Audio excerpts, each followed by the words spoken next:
شوف يا صاحبي، يسيب اللي يقول. وانا شايف ان في ناس كتير طالعه تقول كلام كتير مش فيها الايام ديت، وناس كتير طالعه تتكلم في الموضوع بتاع انا وبيانا. فانا برجو من كل واحد جدع عشان ما تامرش ليها مشاكل.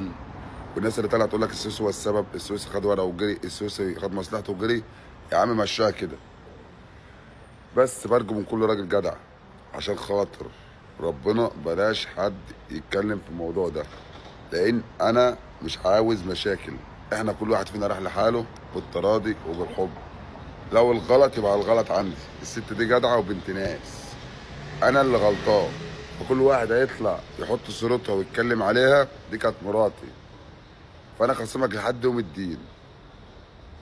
فيعني بطلب من كل مصر جدع او من كل حد جدع يقفل على الموضوع، عشان انا بيني وبينها بنت ومش عاوز يحصل لنا مشاكل. وكل واحد فينا راح في حاله، وكل واحد فينا باذن الله ربنا يكرمه. فمش عاوزين كلام كتير.